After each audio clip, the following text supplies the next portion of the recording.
സംസ്ഥാനങ്ങൾക്കിടയിൽ വിവേചനപരമായ സമീപനമുണ്ടാക്കുന്ന കേന്ദ്ര ബജറ്റിനെതിരെ വലിയ പ്രതിഷേധമാണ് ഉയരുന്നത്. കേരളം ഉൾപ്പെടെ പ്രതിപക്ഷം ഭരിക്കുന്ന ബഹുഭൂരിപക്ഷം സംസ്ഥാനങ്ങളെയും അവഗണിച്ച ബജറ്റ് ആന്ധ്ര, ബീഹാർ സംസ്ഥാനങ്ങളിലായി മാത്രം പദ്ധതികൾ വാരിക്കോരി പ്രഖ്യാപിച്ചതിന്റെ പിന്നിൽ രാഷ്ട്രീയം മാത്രം.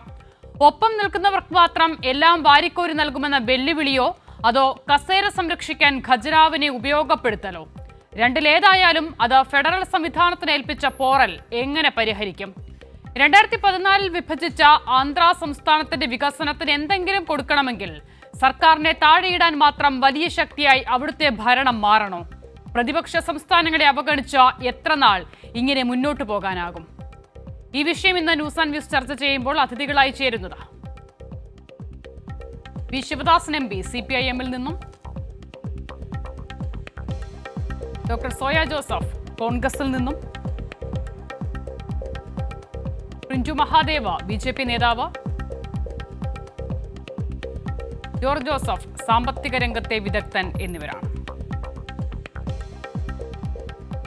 ആദ്യം പ്രിഞ്ചു മഹാദേവ, ബജറ്റിൽ എല്ലാ സംസ്ഥാനങ്ങളെയും പേരെടുത്ത് പറയാനാകുമോ എന്ന് ചോദിക്കുന്നുണ്ട് ധനകാര്യമന്ത്രി നിർമ്മല സീതാരാമൻ. ഇവിടെ എല്ലാ സംസ്ഥാനങ്ങളുടെയും പേര് പറഞ്ഞില്ല എന്നുള്ളത് മാത്രമല്ല, എല്ലാ പദ്ധതികളും 2 സംസ്ഥാനങ്ങളിലേക്ക് മാത്രം കേന്ദ്രീകരിക്കപ്പെടുന്നതിനെയാണല്ലോ വിമർശിക്കുകയും ചോദ്യം ചെയ്യുകയും ചെയ്യുന്നത്.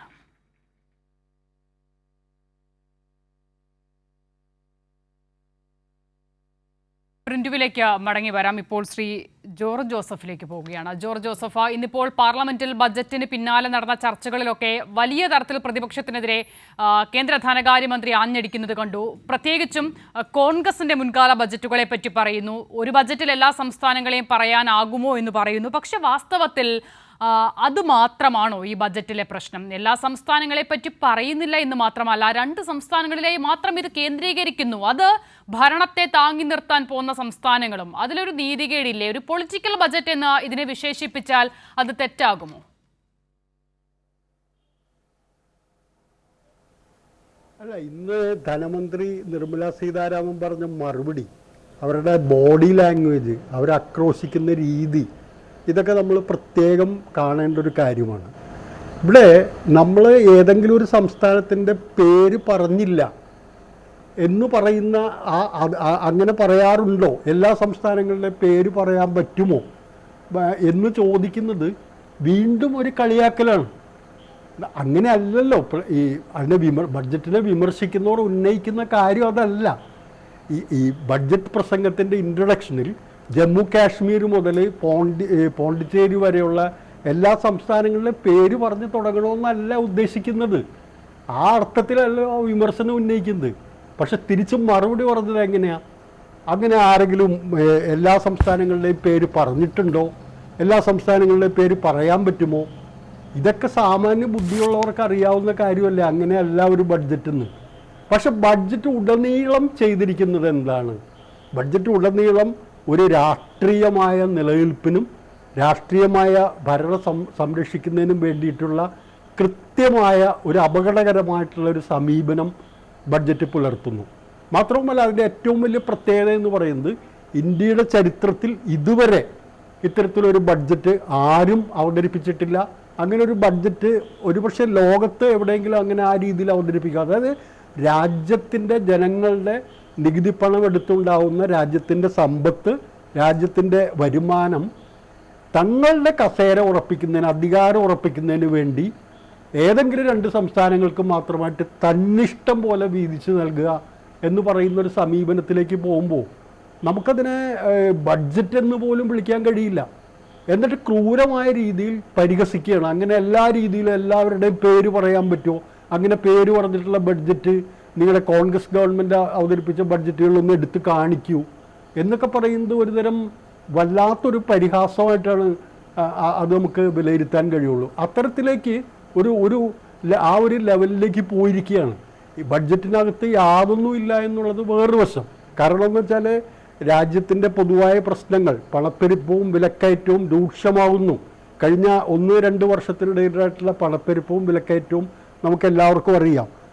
അത് കൺട്രോളിലാക്കാൻ റിസർവ് ബാങ്കിന് കഴിയാത്ത സ്ഥിതിയിലേക്ക് പോകുന്നു. ഒപ്പം 9.2% എന്ന തോതിലേക്ക് ജൂൺ മാസത്തിൽ ഇന്ത്യയിലെ തൊഴിലില്ലായ്മ പോയിരിക്കുന്നു. കർഷകരുടെ സ്ഥിതി അപകടത്തിലായിരിക്കുന്നു. അതിദാരിദ്ര്യം അനുഭവിക്കുന്നവരുടെ എണ്ണം വലിയ തോതിൽ ഉയർന്നുകൊണ്ടിരിക്കുന്നു.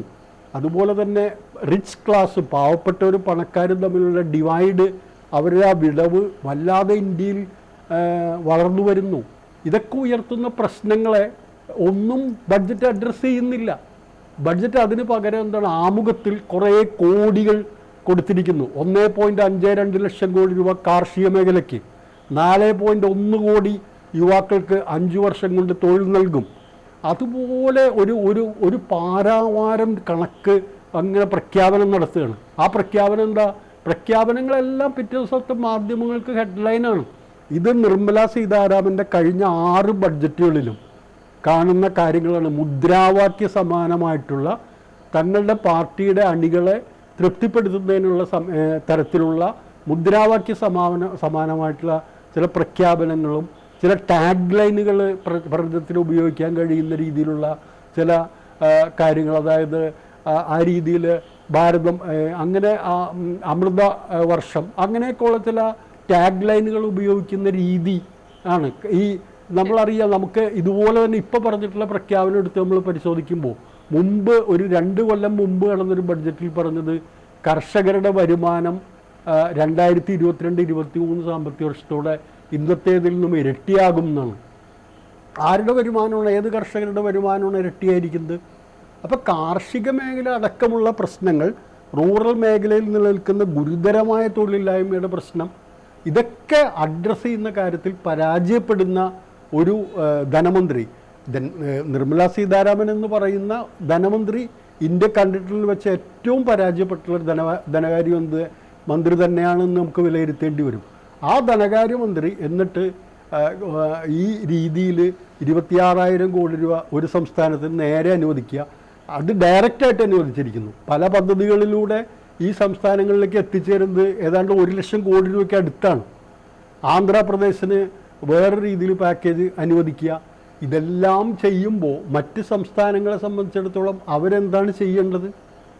അവരുടെ എന്നിട്ട് പറയുന്നത് എല്ലാ സംസ്ഥാനങ്ങളിലേക്കും ഇതെത്തും എന്ന് പറയുമ്പോൾ ഇവർക്ക് മാത്രം പ്രത്യേകമായി ബഡ്ജറ്റ്, ആരുടെയും പേര് പറയുന്നില്ലെങ്കിൽ ഈ 2 സംസ്ഥാനങ്ങളുടെ പേര് മാത്രം എങ്ങനെയാണ് അതൊരു പ്രധാനപ്പെട്ട ചോദ്യമാണ്. ഞാൻ മടങ്ങി വരാം അങ്ങയിലേക്ക്.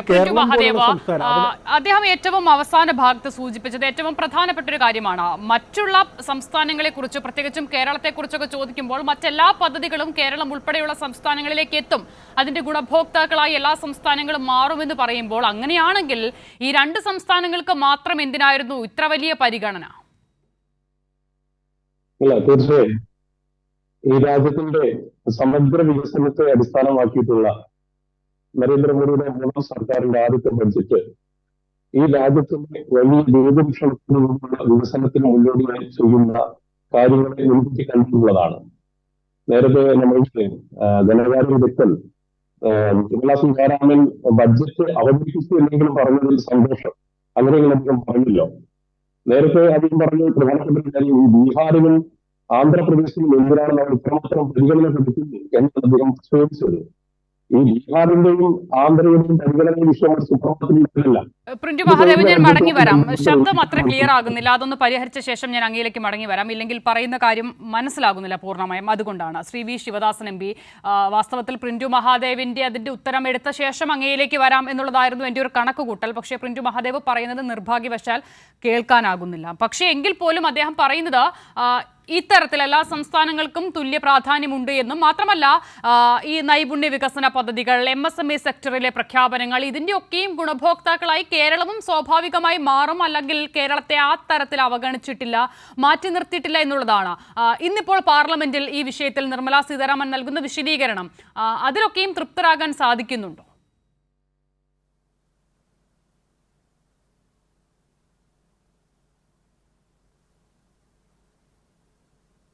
എന്നോടാണോ? അതെ, Shri V Sivadasan M P. എന്നോടാണോ? അതെ അതെ.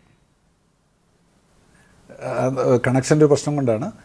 ഇവിടെ ഇപ്പോൾ അവതരിപ്പിക്കപ്പെട്ടുള്ള ബജറ്റ് എന്ന് പറഞ്ഞാൽ എല്ലാ അർത്ഥത്തിലും ജനവിരുദ്ധമായിട്ടുള്ളൊരു ബജറ്റാണ്. സംസ്ഥാനങ്ങളെ തമ്മിൽ ഭിന്നിപ്പിക്കുക എന്ന രാഷ്ട്രീയം കൂടി ഈ ബജറ്റിൻ്റെ ഉള്ളടക്കമായിട്ട് നിൽക്കുകയാണ്. ചില സംസ്ഥാനങ്ങൾക്ക് വലിയ സഹായങ്ങൾ നൽകുന്നുണ്ട് എന്നുള്ള പ്രതീതി ഉണ്ടാക്കുകയും ബഹുഭൂരിപക്ഷം വരുന്ന സംസ്ഥാനങ്ങളെ വലിയ നിലയിൽ അവഗണിക്കുകയും ചെയ്തിട്ടുള്ള ഒരു ബജറ്റാണ് നിലവിൽ നമ്മുടെ മുമ്പിൽ എത്തിയിട്ടുള്ളത്. കേരളത്തെ സംബന്ധിച്ചിടത്തോളം വലിയ അവഗണനയാണ് ബജറ്റുമായി ബന്ധപ്പെട്ടിട്ടുണ്ടായിട്ടുള്ളത്. കേരളം മാത്രമല്ല, തമിഴ്നാടും ബംഗാളും ഉൾപ്പെടെയുള്ള സംസ്ഥാനങ്ങൾ ഈ വിഷയം വലിയ ശക്തമായ നിലയിൽ തന്നെ ഉയർത്തുന്നുമുണ്ട്. ഇപ്പോൾ കേരളത്തിൻ്റെ എയിംസിൻ്റെ കാര്യം എടുക്കാം. കേരളത്തിൽ BJPക്ക് അക്കൗണ്ട് തുറന്നു കഴിഞ്ഞാൽ കേരളത്തിലേക്ക് വലിയ ഒഴുക്കായിരിക്കും കേന്ദ്ര സർക്കാരിൻ്റെ ഫണ്ടുകളെന്നൊക്കെയായിരുന്നു പറഞ്ഞിരുന്നത്. പക്ഷേ BJP അക്കൗണ്ട് തുറന്നു. കേരളത്തിൻ്റെ ധനകാര്യമന്ത്രി പറഞ്ഞതുപോലെ കേരളത്തിൻ്റെ അക്കൗണ്ട് പൂട്ടാനുള്ള ശ്രമമാണ് നടത്തിക്കൊണ്ടിരിക്കുന്നത്. നമ്മുടെ എയിംസിനെ കുറിച്ച് നമ്മളെല്ലാം ചർച്ച ചെയ്തിട്ടുള്ള കാര്യമാണ്. എന്തുകൊണ്ടാണ് ഇനിയും കേരളത്തിന് എയിംസ് നൽകും എന്ന് പ്രഖ്യാപിക്കാൻ പറ്റാതെ പോയത്? പ്രഖ്യാപിക്കാതിരുന്നത് ബോധപൂർവമാണ്. കേരളത്തെ അവഗണിക്കുക. ലോകത്തിലെ തന്നെ ഏറ്റവും മികച്ച ആരോഗ്യ വിദ്യാഭ്യാസ നേട്ടം കൈവരിച്ചിട്ടുള്ള ഒരു സംസ്ഥാനമാണ് കേരളം. ആ കേരളത്തിൻ്റെ വിദ്യാഭ്യാസ ആരോഗ്യ മേഖലകൾക്ക് യാതൊരുവിധ പിന്തുണയും നൽകാതിരിക്കുക എന്നുള്ളതാണ് ഇപ്പോൾ രാജ്യം ഭരിക്കുന്ന ഭരണാധികാരികൾ ചെയ്തിട്ടുള്ള സമീപനം. 73% ചിലവും വിദ്യാഭ്യാസ മേഖലയിൽ നിർവഹിക്കുന്നത് കേരളത്തിലെ സർക്കാരാണ്. ആരോഗ്യ മേഖലയിൽ 75% തുകയും ചെലവഴിക്കുന്നത് കേരളത്തിലെ സർക്കാരാണ്. അങ്ങനെ ആരോഗ്യ വിദ്യാഭ്യാസ മേഖലയിൽ വലിയ നിക്ഷേപം നടത്തുന്നത് വഴി കേരളം ആർജിച്ചിട്ടുള്ള വലിയ പുരോഗതി നമ്മുടെ യൗവനങ്ങളെ ലോകത്തിലെ ഏത് മേഖലയോടും കിടപിടിക്കാൻ പറ്റുന്ന നിലയിലേക്ക് വാർത്തെടുക്കാൻ കഴിഞ്ഞിട്ടുള്ള ഒരു വിദ്യാഭ്യാസ ആരോഗ്യ സംവിധാനം കേരളത്തിൽ രൂപപ്പെടുത്തുന്നത് കേരളത്തിലെ സർക്കാരിൻ്റെ ഇച്ഛാശക്തിയും ആ കേരളത്തിലെ സർക്കാർ നൽകിയിട്ടുള്ള വിദ്യാഭ്യാസ ആരോഗ്യ മേഖലയുടെ പ്രയോറിറ്റിയുമാണ്. അതിനെ തകർക്കാൻ വേണ്ടിയുള്ള ശ്രമമാണ് യൂണിയൻ ഗവൺമെൻറ് നടത്തിക്കൊണ്ടിരിക്കുന്നത് എന്നുള്ളതാണ് നാം കാണുന്നൊരു കാഴ്ച. ഇപ്പോൾ കേരളത്തിന് അനുവദിച്ചുകൊണ്ടിരിക്കുന്ന വിവിധ ഫണ്ടുകളുടെ കാര്യം എടുക്കാം. കേരളം പല മേഖലയിലും പുരോഗതി ആർജിച്ചു കഴിഞ്ഞു എന്നുള്ളതുകൊണ്ട് കേരളത്തിന് നൽകേണ്ടതില്ല എന്നാണ് പറയുന്നത്. ബീഹാറും UPയും പിന്നോക്കാവസ്ഥയിലാണ്, അതുകൊണ്ട് അവർക്ക് പ്രത്യേക പണം നൽകുന്നതിന് ആലോചിക്കുന്നു. ഒരു കേരളീയൻ നൽകുന്ന നികുതി അത് യൂണിയൻ ഗവൺമെൻറ്റിൻ്റെ കയ്യിലേക്ക് 1 രൂപ എന്ന നിലയിലെത്തുമ്പോൾ കേരളത്തിന് തിരികെ ലഭിക്കുന്നത് അതിൻ്റെ 1/4 കുറഞ്ഞ തുകയാണ്. എന്നാൽ ബീഹാറിൽ നിന്നൊരാൾ 1 രൂപ നികുതിയായി നൽകുന്നത് യൂണിയൻ സർക്കാരിൻ്റെ കൈകളിലേക്ക് എത്തുമ്പോൾ തിരികെ പോകുന്നത് അത് 8 രൂപയും 9 രൂപയുമായിട്ടാണ്. അത് ഗുജറാത്തിൻ്റെയും UPയുടെയും ചിത്രം അങ്ങനെ തന്നെയാണ്. ഈ പ്രദേശങ്ങൾ വികസനത്തിൻ്റെ കാര്യത്തിൽ പിന്നോക്കം നിന്നിട്ടുള്ളത് കേരളക്കാരെങ്കിലും ചെന്നിട്ട് പാരവെച്ചതുകൊണ്ടല്ല, കേരളം എതിർത്തതുകൊണ്ടല്ല, മറിച്ച് ആ സംസ്ഥാനങ്ങൾ ഭരിച്ച ആളുകൾ അവരുടെ ദീർഘവീക്ഷണമില്ലാത്ത നയവും വലിയ അഴിമതിയും കാരണമാണ് ആ പ്രദേശങ്ങളുടെ പിന്നോക്കാവസ്ഥ ഉണ്ടാക്കിയിട്ടുള്ളത്. കേരളത്തിൽ ഭൂപരിഷ്കരണം ഉൾപ്പെടെയുള്ള നയങ്ങൾ നടപ്പിലാക്കി, വിദ്യാഭ്യാസ പരിഷ്കരണം നടപ്പിലാക്കി, വിദ്യാഭ്യാസ ബില്ല് കൊണ്ടുവന്നു. എന്നാൽ UPയിലും ഗുജറാത്തിലും അതുപോലെ ബീഹാറിലും ഉൾപ്പെടെയുള്ള സംസ്ഥാനങ്ങൾ ഇത് ചെയ്യുന്നതിന് പകരമായി വലിയ നിലയിൽ വെട്ടിപ്പ് നടന്നു എന്നുള്ളത് കാലം സാക്ഷ്യപ്പെടുത്തിയിട്ടുള്ള കാര്യമാണ്. അപ്പോൾ അവിടങ്ങളിൽ നടന്നിട്ടുള്ള അഴിമതിക്ക്, അവിടങ്ങളിൽ നടന്നിട്ടുള്ള രാഷ്ട്രീയ നേതൃത്വത്തിൻ്റെ ഇച്ഛാശക്തിയില്ലായ്മക്ക് കേരളം പിഴയൊടുക്കണം എന്ന് പറയുന്നത് ശരിയല്ലാത്ത കാര്യമാണ്. കേരളത്തിന് അർഹതപ്പെട്ട നികുതി വിഹിതം നിഷേധിക്കുന്ന, കേരളത്തിന് അർഹതപ്പെട്ട എയിംസ് ഉൾപ്പെടെയുള്ള സ്ഥാപനങ്ങൾ നിഷേധിക്കുന്ന യൂണിയൻ ഗവൺമെൻറ്റിൻ്റെ സമീപനത്തിനെതിരായി കേരളീയരാകെ ഒറ്റക്കെട്ടായി അണിനിരക്കേണ്ടുന്ന ഒരു സന്ദർഭമാണ് നമ്മുടെ മുമ്പിൽ ഇപ്പോൾ എത്തിച്ചേർന്നിരിക്കുന്നത്.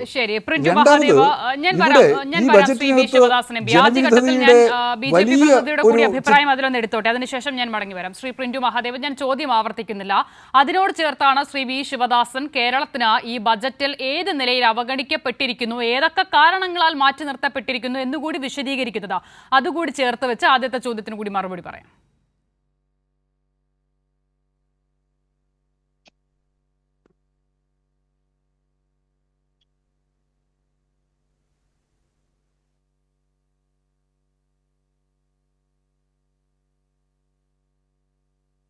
പ്രിന്റു, കേൾക്കാൻ സാധിക്കുന്നുണ്ടോ?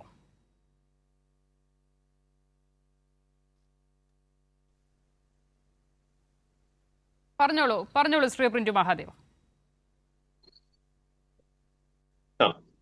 ഞാൻ പറയുന്നത് കേൾക്കുന്നുണ്ടോ? കേൾക്കാം, പറഞ്ഞോളൂ.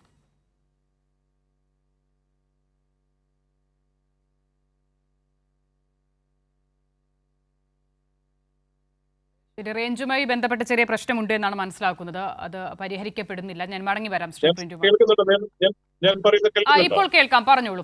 ചോദ്യം ആവർത്തിക്കേണ്ടതില്ലല്ലോ, പറഞ്ഞോളൂ. ഇല്ല ഇല്ല ഇല്ല ഇതിനകത്ത് നമ്മൾ പ്രധാനമായിട്ടും ഈ രാജ്യത്തിന്റെ അടിസ്ഥാന വികസനത്തിന് ഊന്നൽ നൽകിക്കൊണ്ട് നരേന്ദ്രമോദി സർക്കാർ എല്ലാ സമയത്തും 4 പില്ലറുകൾ എന്ന് പറയാറുണ്ട്. ആ 4 പില്ലറുകൾ എന്ന് പറയുന്നത് ഈ രാജ്യത്തെ യുവാക്കൾ, കർഷകർ, പാവപ്പെട്ടവർ, അതുപോലെ തന്നെ കർഷകർ, ഈ 4 വിഭാഗങ്ങളെ അടിസ്ഥാനപ്പെടുത്തിക്കൊണ്ടുള്ള രാജ്യത്തിന്റെ സമഗ്ര പുരോഗതി അടിസ്ഥാനമാക്കിയുള്ള ഒരു ബഡ്ജറ്റാണ് അവതരിപ്പിക്കപ്പെട്ടിട്ടുള്ളത്. ഇതിനകത്ത് കേരളത്തിനെ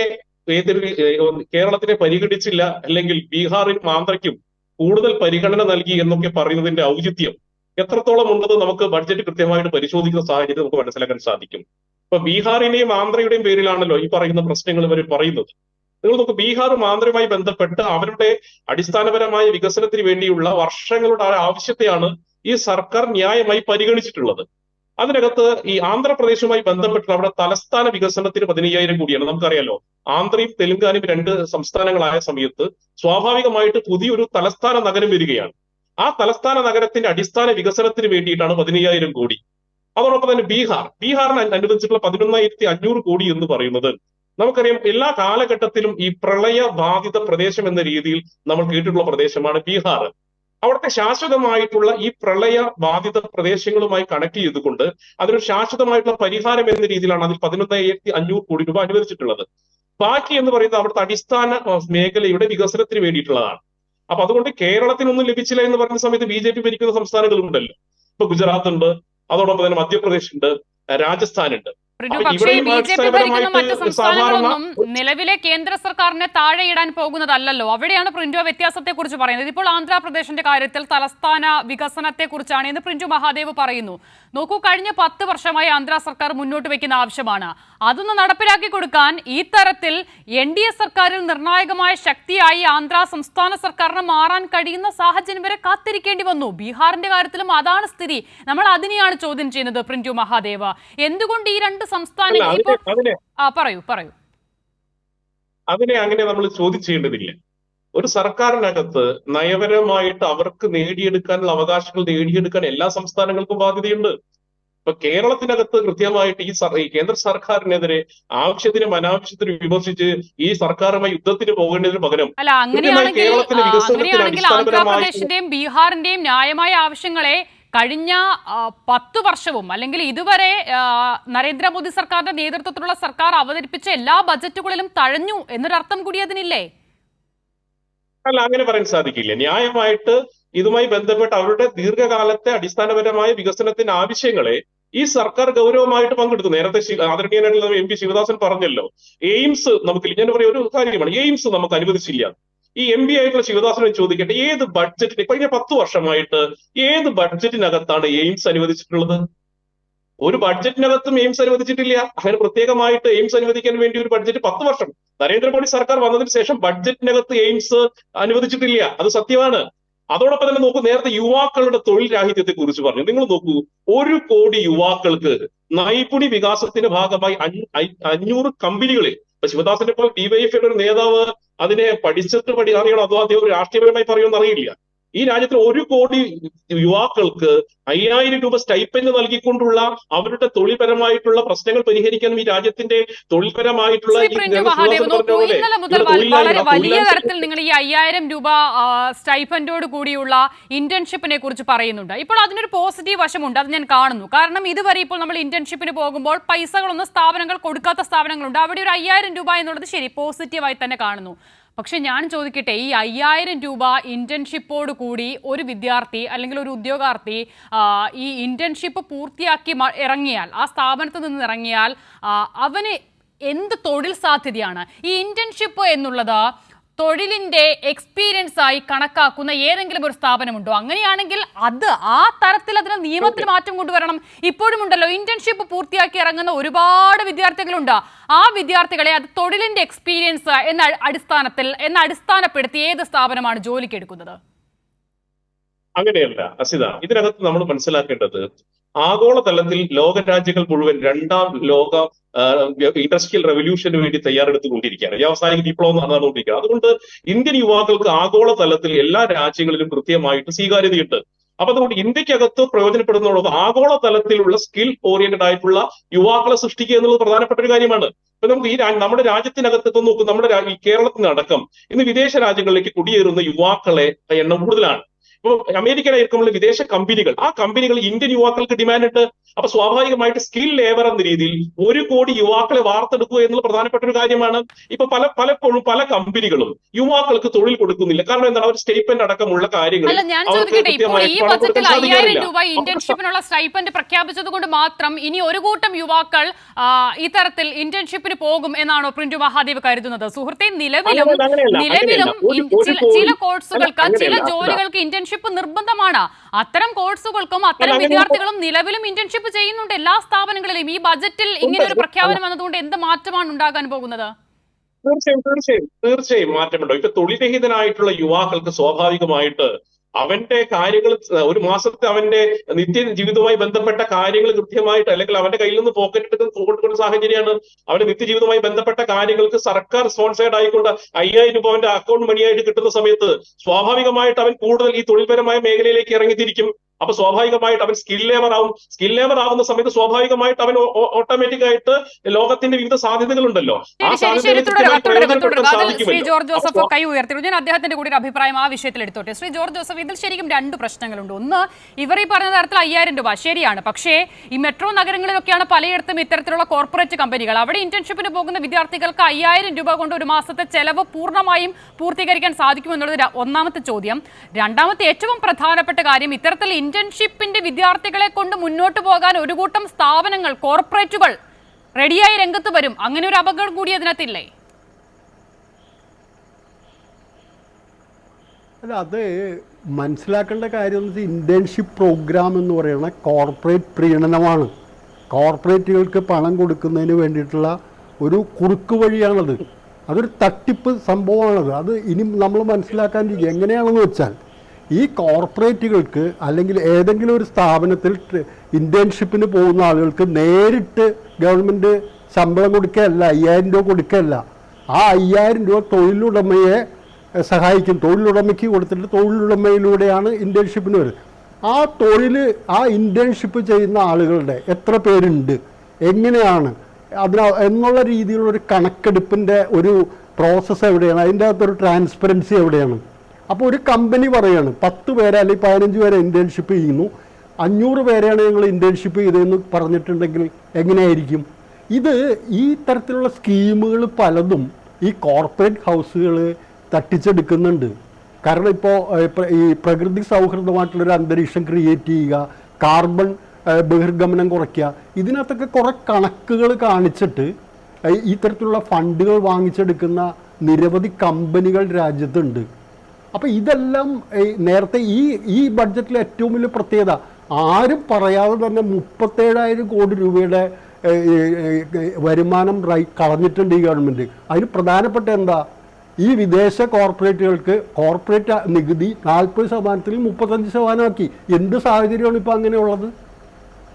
എന്ത് സാഹചര്യം? പേഴ്സണൽ ഇൻകം ടാക്സിൻ്റെ കാര്യത്തിൽ ഒരു ഇഞ്ച് പോലും അനങ്ങാത്ത, അതായത് പുതിയ സ്കീമിലേക്ക് വരുന്ന ആളുകൾക്ക് സ്റ്റാൻഡേർഡ് ഡിഡക്ഷൻ ഒരു 25,000 രൂപ കൂട്ടി.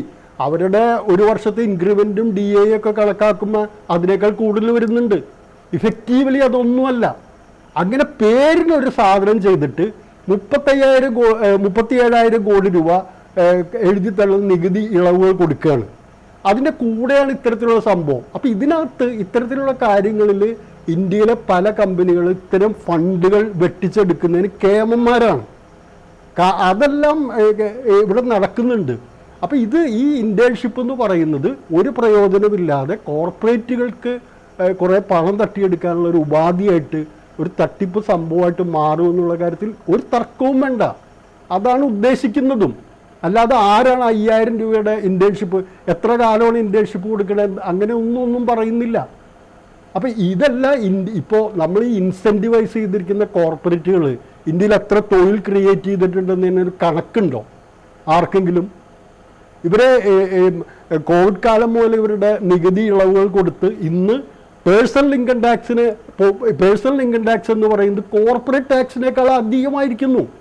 ആ ഒരു അവസ്ഥയിലെത്തിയിട്ട് എന്താണ് ഇന്ത്യയിൽ തൊഴിൽ ക്രിയേറ്റ് ചെയ്യപ്പെടാത്തത്? സ്വകാര്യ മേഖലയിൽ സ്വകാര്യ മേഖല എന്താ മുതൽ മുടക്കൊണ്ട് വരാത്ത? എന്താ ഗവൺമെൻറ് അവരോട് ചോദിക്കാത്ത? നിങ്ങൾക്ക് ഇത്രയധികം കാര്യങ്ങൾ ചെയ്യുന്നുണ്ട്, പക്ഷേ എന്തുകൊണ്ടാണ് ഈ സ്വകാര്യ മേഖലയിൽ തൊഴിൽ ഉണ്ടാകാത്തത്? നിങ്ങൾ മുതൽ മുടക്കാത്തത് എന്താണെന്ന് എന്തെങ്കിലും ഒരു ചോദ്യം ഉന്നയിക്കുന്നുണ്ടോ? അപ്പോൾ അത്തരത്തിലുള്ള ഭീകരമായ തട്ടിപ്പൊളിഞ്ഞിരിക്കുന്ന ഒരു തന്ത്രമാണ് ഈ പറയുന്ന ഈ ഇന്റേൺഷിപ്പിൻ്റെ പൈസ എന്ന് പറയുന്നത്. അല്ലാതെ അതിനകത്ത് വേറെ യാതൊന്നുമില്ല. ആ ഒരു ക്ലാരിഫിക്കേഷന് വേണ്ടി ഞാൻ പറയുകയാണ്. കൃത്യമായിട്ട് അതാണ് ഉദ്ദേശിക്കുന്നത്. ശരി, വളരെ വ്യക്തമാണ് sir. Doctor soya Joseph, Kerala സംസ്ഥാന സർക്കാർ ഇത്രയും നാളായി പറഞ്ഞുകൊണ്ടിരുന്ന കാര്യമാണ് ഇത്. കേരളത്തിനോടുള്ള അവഗണന, പ്രതിപക്ഷം ഭരിക്കുന്ന സംസ്ഥാനങ്ങളോടുള്ള അവഗണന, ആ വിഷയം ഉയർത്തി ദില്ലിയിൽ സമരം വരെ ചെയ്യേണ്ടി വന്നു ഈ ഒരു സംസ്ഥാന സർക്കാരിന്. കേരളം മാത്രമല്ല, കർണാടക ഉൾപ്പെടെയുള്ള സർക്കാരുകളും അങ്ങനെ പോകുന്ന സാഹചര്യമുണ്ടായി. ഇന്നിപ്പോൾ ഈ ബജറ്റ് വരുന്നതോടുകൂടി ഇത്ര നാൾ സംസ്ഥാന സർക്കാർ പറഞ്ഞുകൊണ്ടിരുന്ന കാര്യം പൂർണ്ണമായും കോൺഗ്രസ് എന്ന പ്രതിപക്ഷ രാഷ്ട്രീയ കക്ഷിക്ക് മനസ്സിലാകുന്നുണ്ടോ? ഇല്ല, പ്രതിപക്ഷ കക്ഷികൾ എല്ലാ കാലത്തും ഇത്തരം ആവശ്യങ്ങളുമായി ബന്ധപ്പെട്ട് നിൽക്കാൻ തയ്യാറായിട്ടുള്ള ആളുകൾ തന്നെയാണ്.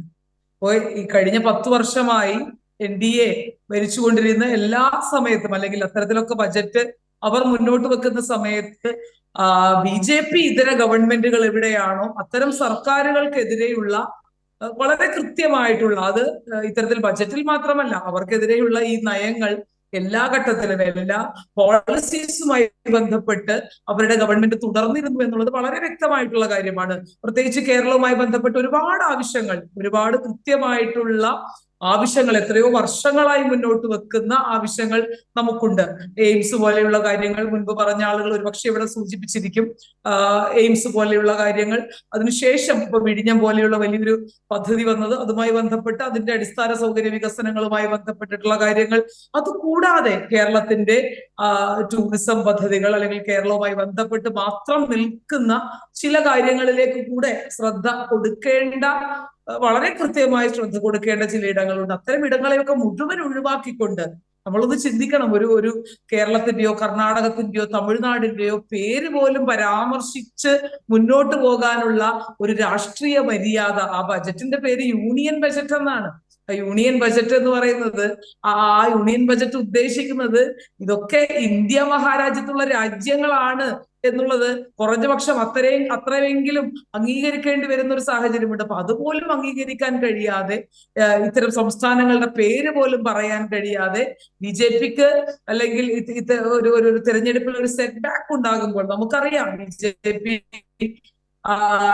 കേന്ദ്രം ഭരിക്കുമ്പോഴും അവരുടെ വിജയത്തിലുണ്ടായ വലിയ മങ്ങലിനെ പറ്റിയും, അല്ലെങ്കിൽ അവർക്കുണ്ടായ തിരിച്ചടിയെ പറ്റിയും ഒക്കെ കൃത്യമായിട്ടുള്ള ധാരണയുണ്ട്. അപ്പൊ അത്തരം ധാരണകളിൽ നിന്നുകൊണ്ട് ഒരു സർക്കാർ കാണിക്കേണ്ട സാമാന്യ മര്യാദ പോലും കാണിക്കാതെ, രാഷ്ട്രീയ മര്യാദയുടെ സീമകൾ മുഴുവൻ ലംഘിച്ചുകൊണ്ട്, യാതൊരു തരത്തിലുള്ള അത്തരം ബോധ്യങ്ങളെ മുഴുവൻ റദ്ദാക്കിക്കൊണ്ട് ഇത്തരം ഒരു കാര്യം ഉന്നയിക്കുകയാണ്. അല്ലെങ്കിൽ യൂണിയൻ ബജറ്റുമായി ബന്ധപ്പെട്ട് വളരെ മോശപ്പെട്ട രീതിയിൽ, കാരണം ഇതൊരു നേരത്തെ കോൺഗ്രസിന്റെ പ്രതിപക്ഷ നേതാവ് അല്ലെങ്കിൽ രാഹുൽ ഗാന്ധിയെ പോലുള്ള ഒരു നേതാവ് പറഞ്ഞു വെച്ചതുപോലെ ഇതൊരു കസേര സംരക്ഷണത്തിന് വേണ്ടിയുള്ള ഒരു സർവൈവൽ ബജറ്റായിട്ട് മാത്രം കാണാൻ കഴിയുന്ന ഒന്നാണ്.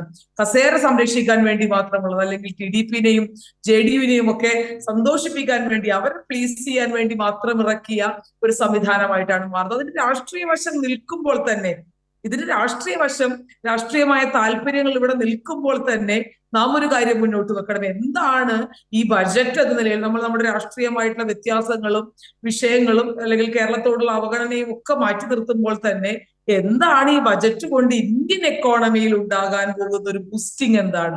ബജറ്റ് എന്ന് പറയുന്നത് കുറഞ്ഞ പക്ഷം ഒരു എക്കോണമിയിൽ ഇടപെടുകയും ആ എക്കോണമിയെ കുറെ കൂടി ഡൈനാമിക് ആക്കി മാറ്റുകയും, അത്തരത്തിൽ അത് പണത്തിന്റെ മൂല്യം, അല്ലെങ്കിൽ പണം അതിന്റെ ഒഴുക്കിന് വളരെ കൃത്യമായിട്ടുള്ള രീതിയിലേക്ക് ചലിപ്പിക്കുകയും, അത് പ്രൊഡക്ടിവിറ്റി കൊണ്ടുവരികയും ഡിമാൻഡ് കൊണ്ടുവരികയും അത് എംപ്ലോയ്മെന്റിലേക്ക് നയിക്കുകയും ഒക്കെ ചെയ്യേണ്ട രീതിയിലേക്ക് മാറണ്ട, അല്ലെങ്കിൽ ഡൈനാമിക് ആക്കി മാറ്റേണ്ട ഒരു വളരെ സന്നിഗ്ധമായിട്ടുള്ള ഒരു ഘട്ടത്തിലാണ് നമ്മൾ നിൽക്കുന്നത്. കാരണം വിലക്കയറ്റവും പണപ്പെരുപ്പവും അൺഎംപ്ലോയ്മെന്റും ഒക്കെ കൃത്യമായി, എനിക്ക് തോന്നുന്നത് ബജറ്റിൽ ഉൾപ്പെടെ അൺഎംപ്ലോയ്മെന്റ് എന്ന് പറയുന്ന ഒരു വാക്ക് ഗവൺമെന്റിന് ഉപയോഗിക്കേണ്ടി വന്നു.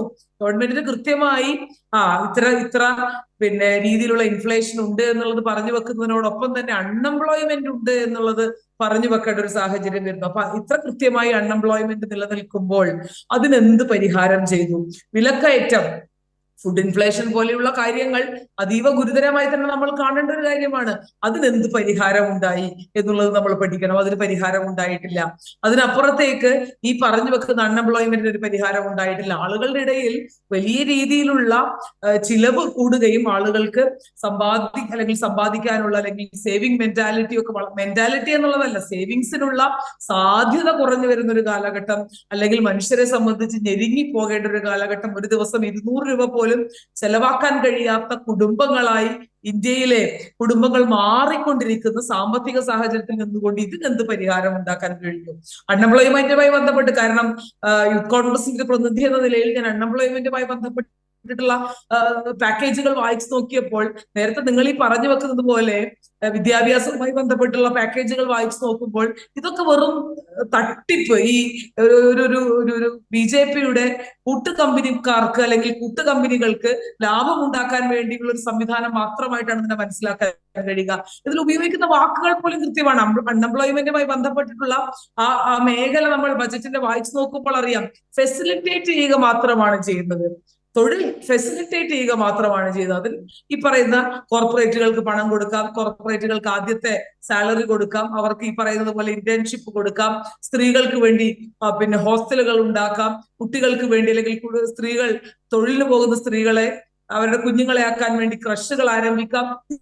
ഇതൊന്നും വേണ്ട എന്നല്ല പറയുന്നത്. പക്ഷെ ഇത്ര കൃത്യമായി അൺഎംപ്ലോയ്മെന്റ് നിലനിൽക്കുന്ന ഒരു രാജ്യത്ത് എങ്ങനെയാണ് തൊഴിൽ സൃഷ്ടിക്കാൻ ഇതിനെ കൊണ്ട് സാധിക്കുന്നത് എന്ന് നമുക്ക് മനസ്സിലാക്കാൻ കഴിയുന്നില്ല. തൊഴിൽ സൃഷ്ടിക്കാനുള്ള ഒരു സംവിധാനം ഈ ബജറ്റ് മുന്നോട്ട് വെക്കുന്നില്ല.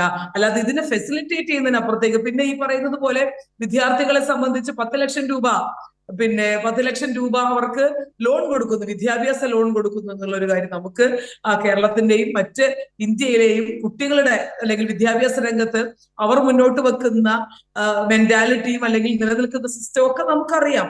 അത് പറഞ്ഞു വെക്കുന്നത് പിന്നെ മറ്റ് വിദേശ രാജ്യങ്ങൾക്ക് ചേക്കേറാനുള്ള വലിയ സാധ്യതകൾ നിലനിൽക്കുമ്പോൾ ഈ രാജ്യത്ത് പിടിച്ചു നിർത്താനുള്ള സംവിധാനങ്ങളിലേക്ക്, അല്ലാതെ ലോൺ അടപ്പിക്കുക അല്ലെങ്കിൽ ലോൺ കൊടുക്കുക, 10 ലക്ഷം ലോൺ കൊടുത്ത് പഠിക്കേണ്ട എന്ത് കോഴ്സാണ് ഇന്ത്യയിൽ ഉള്ളത് എന്ന് നമ്മൾ മനസ്സിലാക്കണം. 10 ലക്ഷം രൂപ കൊടുത്ത് പഠിക്കേണ്ട എന്ത് കോഴ്സാണ് പിന്നെ ഇന്ത്യ രാജ്യത്തുള്ളത്? അത് മാനേജ്മെന്റ് സീറ്റിൽ പഠിക്കുന്ന ഏതെങ്കിലും MBBS പോലെയുള്ള ഏറ്റവും അത്തരത്തിലുള്ള വളരെ കൃത്യമായ ഫീസ് അടക്കേണ്ടി വരുന്ന പ്രൊഫഷണൽ ബിരുദങ്ങൾ മാത്രമാണ്. അപ്പൊ അത്തരം കാര്യങ്ങളിലേക്ക് മാത്രം ഇതൊക്കെ വെറും ഒരു തട്ടിപ്പ് സംഘത്തിന്റെ കയ്യിൽ നിന്നും അതിനു വേണ്ടിയുള്ള ഒരു പത്രിക എഴുതി തയ്യാറാക്കിയതിന്റെ ഒരു ബാക്കിപത്രം മാത്രമായി ഇന്ത്യ രാജ്യത്തെ ബജറ്റ് എന്ന് പറയുന്നത്.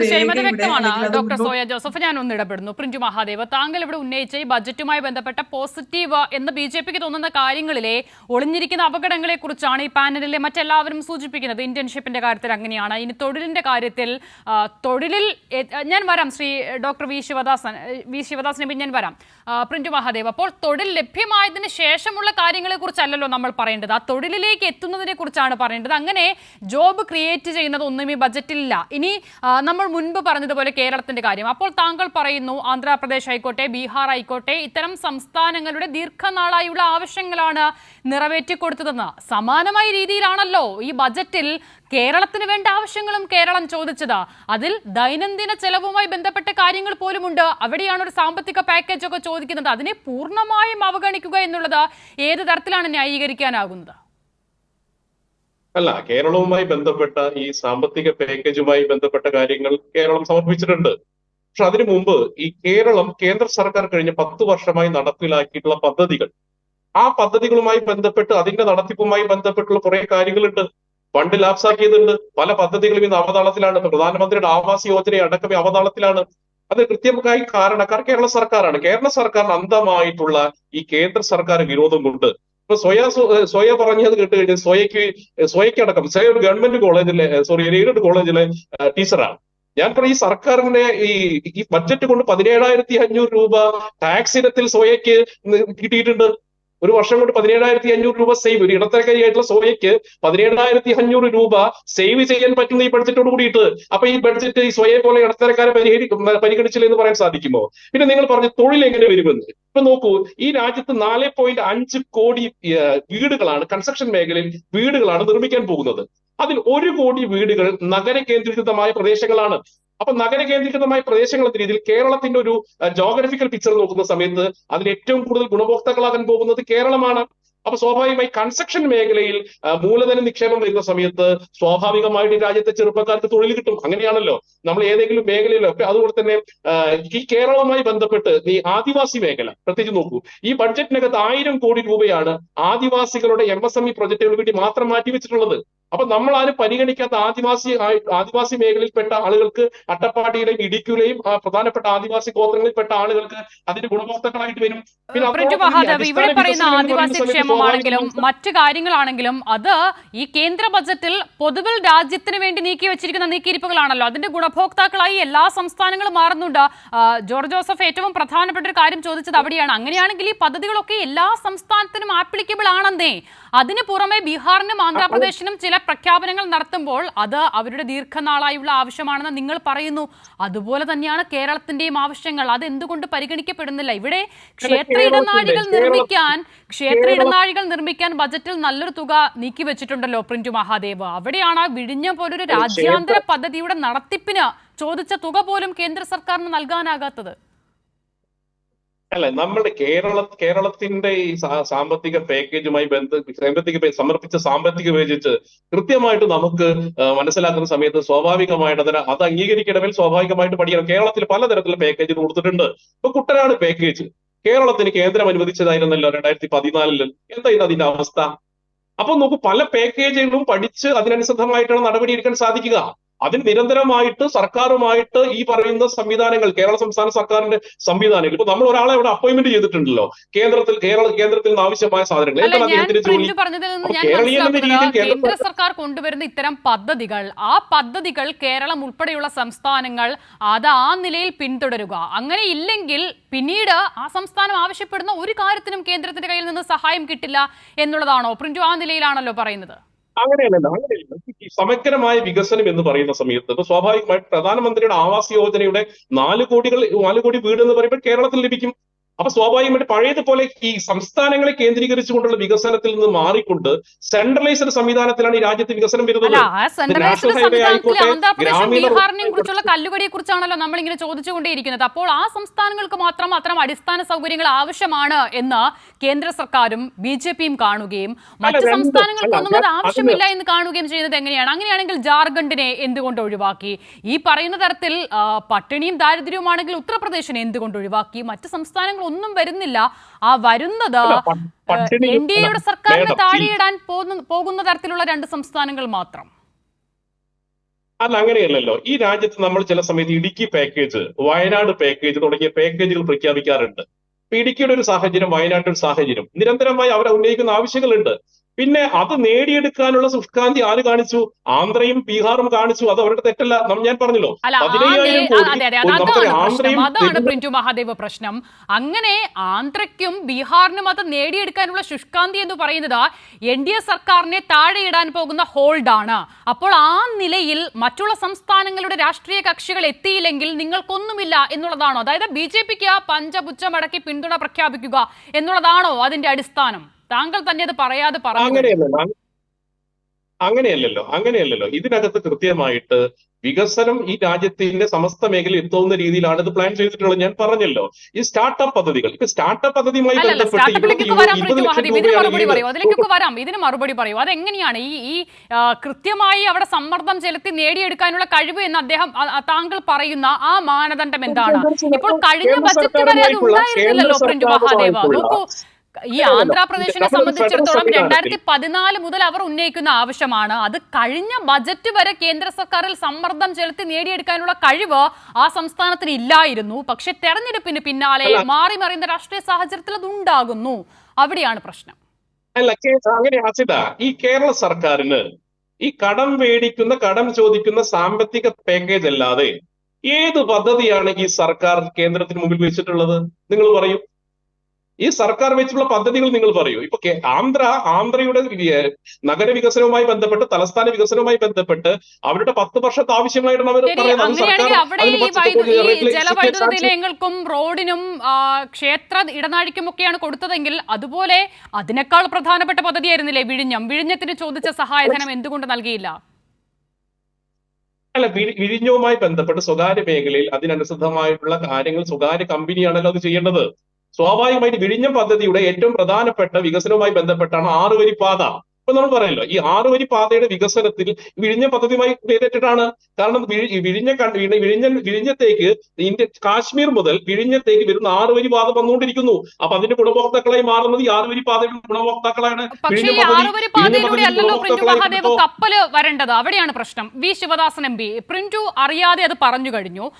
ഈ 2 സംസ്ഥാനങ്ങൾക്കും കേന്ദ്ര സർക്കാരിൽ സമ്മർദ്ദം ചെലുത്തി അവർക്ക് വേണ്ടത് വാങ്ങിയെടുക്കാൻ കഴിഞ്ഞു. കേരളം ഉൾപ്പെടെയുള്ള സംസ്ഥാനങ്ങൾക്ക് അത് കഴിയുന്നില്ല. 2, എന്തൊക്കെ പദ്ധതികൾ കേരളം മുന്നോട്ട് വെച്ചിട്ടുണ്ടെന്നുള്ള ചോദ്യം. 3, ഇതിന് മുൻപുള്ള പദ്ധതി വിഹിതങ്ങളൊന്നും കേരളം ഉപയോഗിച്ചിട്ടില്ല, അതുകൊണ്ട് പുതുതായി ഒന്നും തരുന്നില്ല എന്ന ന്യായീകരണം. ഇതിൽ നേരത്തെ BJPക്ക് ഒറ്റക്ക് ഭൂരിപക്ഷം ഉണ്ടായിരുന്നു.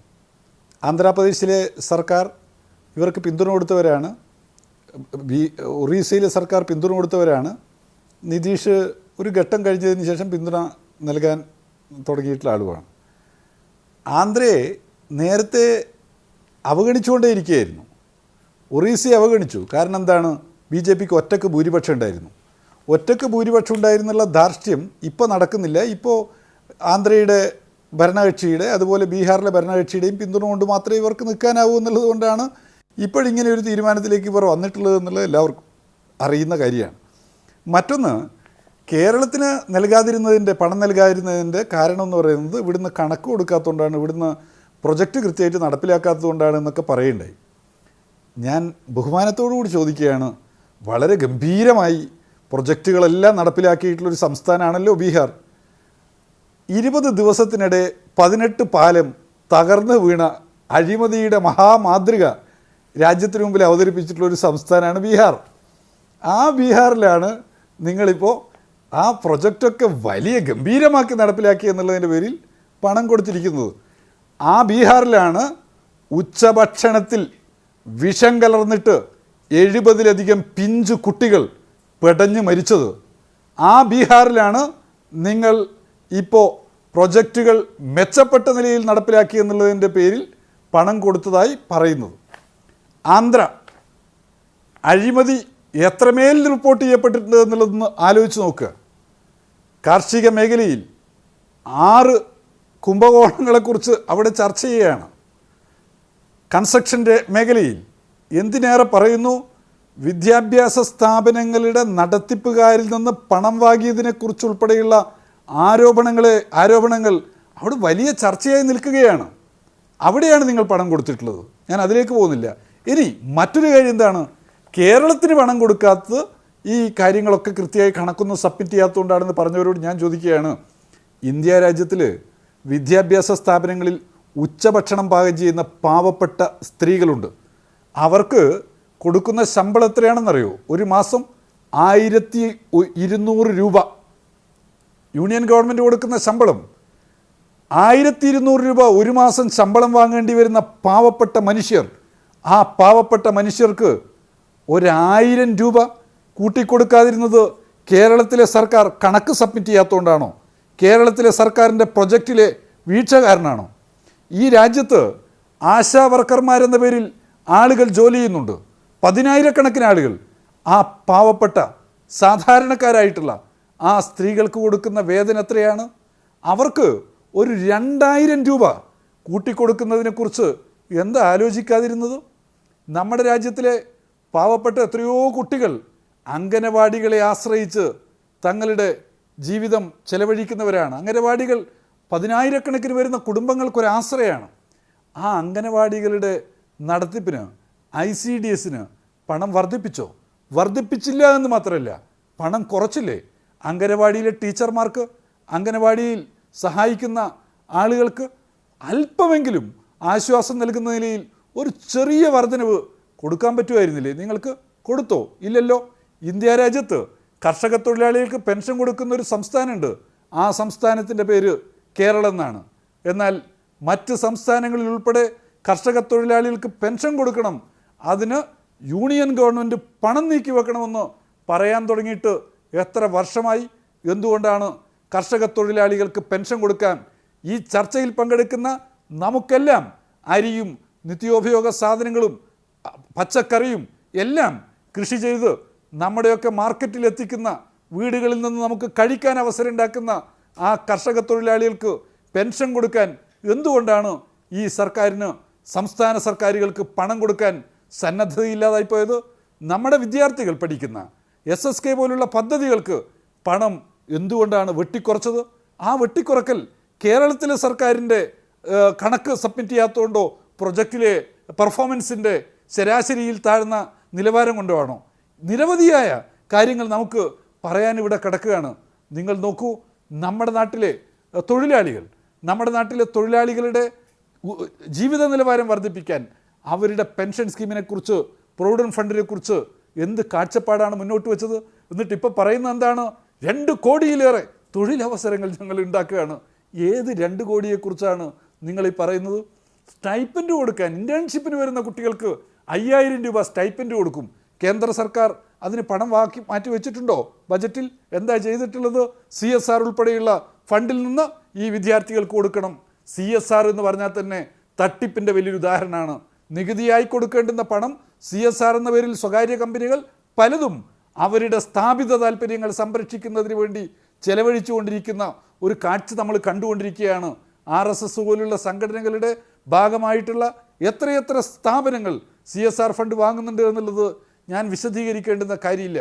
ഞാൻ സൂചിപ്പിക്കുന്ന കാര്യം, CSR ഫണ്ട് അല്ലെങ്കിൽ മറ്റേതെങ്കിലും ഫണ്ടുകൾ ഉപയോഗപ്പെടുത്തിയിട്ട് വിദ്യാർത്ഥികൾക്ക്, ഇൻറ്റേൺഷിപ്പ് ചെയ്യുന്നവർക്ക് പണം കൊടുക്കുക എന്നുള്ളത് അല്ല നിങ്ങൾ വേണ്ടത്. നിങ്ങൾ വേണ്ടത് എന്താണ്? തൊഴിൽ ചെയ്യുന്ന, ഇൻറ്റേൺഷിപ്പ് എന്ന് പറഞ്ഞിട്ട് പണിയെടുപ്പിക്കുകയാണ്. ആ പണിയെടുപ്പിക്കുന്നവർക്ക് ന്യായമായ വേതനം കിട്ടുന്നുണ്ട് എന്ന് ഉറപ്പുവരുത്തുകയാണ് ചെയ്യേണ്ടത്. ഇൻറ്റേൺഷിപ്പ് എന്ന് പറഞ്ഞിട്ട് അടിമപ്പണിയെടുപ്പിക്കുന്ന സിസ്റ്റമാണ് മാറ്റാൻ തീരുമാനിക്കേണ്ടത്. ഏത് കമ്പനിയിൽ ജോലി ചെയ്യുന്നുണ്ടോ ആ കമ്പനി എന്തിനാ അവരെ വിളിക്കുന്നത്, അവർക്ക് അനുമതി കൊടുക്കുന്നത്? അവരുടെ ആവശ്യവും കൂടി ചേർത്താണ്.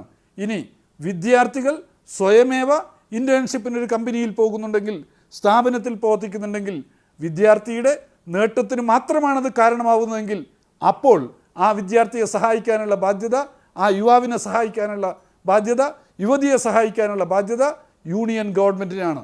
അപ്പോൾ ആ വിദ്യാർത്ഥിക്ക് നേരിട്ട് ആ വിദ്യാർത്ഥിയുടെ ബാങ്ക് അക്കൗണ്ടിലേക്ക് മാറാൻ പറ്റുന്ന നിലയിൽ പണം ട്രാൻസ്ഫർ ചെയ്യുന്ന സംവിധാനം നിങ്ങൾ ഉണ്ടാക്കിയിട്ടുണ്ടോ? ഉണ്ടാക്കിയിട്ടില്ല. മറിച്ച് എന്താണ് ചെയ്യുന്നത്? കമ്പനികൾക്ക്, കുത്തക കമ്പനികൾക്ക് അവരുടെ കള്ളക്കണക്കെഴുതാനും അവർക്ക് ജനങ്ങളെയും സർക്കാരിനെയും പറ്റിക്കാനുള്ള ഒരു സിസ്റ്റം ഒരുക്കി കൊടുക്കുകയാണ് നിങ്ങളിപ്പോൾ ചെയ്തുകൊണ്ടിരിക്കുന്ന വേലകൾ എന്നുള്ളത് വിശദീകരിക്കേണ്ടതില്ല. ഇനി ഏറ്റവും പ്രധാനപ്പെട്ടത്, 2 കോടി തൊഴിലവസരം ഉണ്ടാക്കാൻ പോവാണോ, 3 കോടി ഉണ്ടാക്കുന്നു, 4 കോടി ഉണ്ടാക്കുന്നു എന്ന് വീമ്പിളക്കുന്ന ഒരു സർക്കാരിനെ കുറിച്ച് ലജ്ജയോടുകൂടി അവർ ഓർമ്മിക്കേണ്ടുന്ന ഒരു കാര്യമുണ്ട്. എന്താണെന്നറിയോ? 12 ലക്ഷം തൊഴിലവസരങ്ങൾ ഇവിടെ യൂണിയൻ ഗവൺമെൻറ് തന്നെ ഒഴിച്ചിട്ടിരിക്കുകയാണ്. ആളുകളെ നിയമിക്കുന്നില്ല. 40 ലക്ഷത്തിലധികം നിയമനങ്ങൾ നടക്കേണ്ടിയിരുന്ന ഈ രാജ്യത്ത്, ജീവനക്കാരുണ്ടാവേണ്ടുന്ന രാജ്യത്ത് 30 ലക്ഷത്തിൽ ചുവടെ ജീവനക്കാരുടെ എണ്ണം എത്തിയിരിക്കുന്നു. 2 വർഷം ഒഴിഞ്ഞു കിടന്നാൽ ആ പോസ്റ്റ് അതില്ലാതായി കണക്കാക്കണമെന്ന് ഉത്തരവിറക്കിയിരിക്കുന്ന ഒരു സർക്കാരാണ് ഇന്ത്യ ഭരിക്കുന്നത്. റെയിൽവേയിൽ മാത്രം 2,26,000 ഒഴിവുകളുണ്ട് എന്ന് എൻ്റെ ചോദ്യത്തിന് പാർലമെൻറ്റിൽ നൽകിയിട്ടുള്ള മറുപടിയാണ്. കരസേനയിൽ ഒഴിഞ്ഞു കിടക്കുന്നു, നാവികസേനയിൽ ഒഴിവ്, വ്യോമസേനയിൽ ഒഴിവ്, നിയമനം നടത്തുന്നില്ല. 1,32,000 ഒഴിവുകൾ കരസേനയിലുണ്ട് എന്ന് എനിക്ക് തന്നിട്ടുള്ള മറുപടിയാണ്. അതുകൊണ്ട് ഞാൻ പറയുന്നത്, ഇങ്ങനെ ഒഴിഞ്ഞു കിടക്കുന്ന സ്ഥലങ്ങളിലേക്ക് ആളുകളെ, യുവാക്കളെ, ജോലി ആഗ്രഹിച്ചു വരുന്ന ആളുകളെ നിയമിക്കാനും അവർക്ക് ശമ്പളം കൊടുക്കാനുമാണ് നിങ്ങൾ ശ്രമിക്കേണ്ടത്. അല്ലാതെ 3 വർഷമോ 4 വർഷമോ ആളുകളെ മിലിറ്ററിയിലും മറ്റും എടുത്തിട്ട് പിന്നെ ആ യൂസ് ആൻഡ് ത്രോ ഉപയോഗിച്ച് കഴിഞ്ഞതിന് ശേഷം ഒഴിവാക്കുക എന്നുള്ള ഒരു സിസ്റ്റമല്ല രാജ്യത്ത് നടപ്പിലാക്കേണ്ടത് എന്നുള്ളതാണ് ഓർമ്മപ്പെടുത്തുന്നത്. മറ്റൊന്ന്, ശ്രീ ജോർജ് ജോസഫ്, ഞാൻ അല്പം മുമ്പ് ചോദിച്ചത് കേരളം കടമെടുപ്പ് പരിധിയെക്കുറിച്ച് മാത്രമല്ല ബജറ്റിന് മുന്നോടിയായി കേന്ദ്ര സർക്കാരിന് മുന്നിൽ വെച്ച ആവശ്യം. നിരവധി പദ്ധതികളുണ്ട്.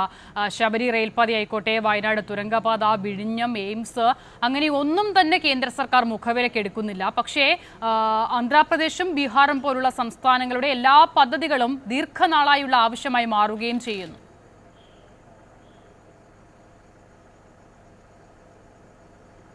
അല്ല, ഇവിടെ നമ്മൾ മനസ്സിലാക്കേണ്ട ഒരു പ്രധാന കാര്യം എന്താ വെച്ചാൽ, ഈ ബഡ്ജറ്റിന് മുമ്പ് ഈ കേന്ദ്ര ധനമന്ത്രി സംസ്ഥാന ധനകാര്യമന്ത്രിമാരുമായിട്ട് ഒരു പ്രീ ബഡ്ജറ്റ് ചർച്ചകൾ നടത്താറുണ്ട്.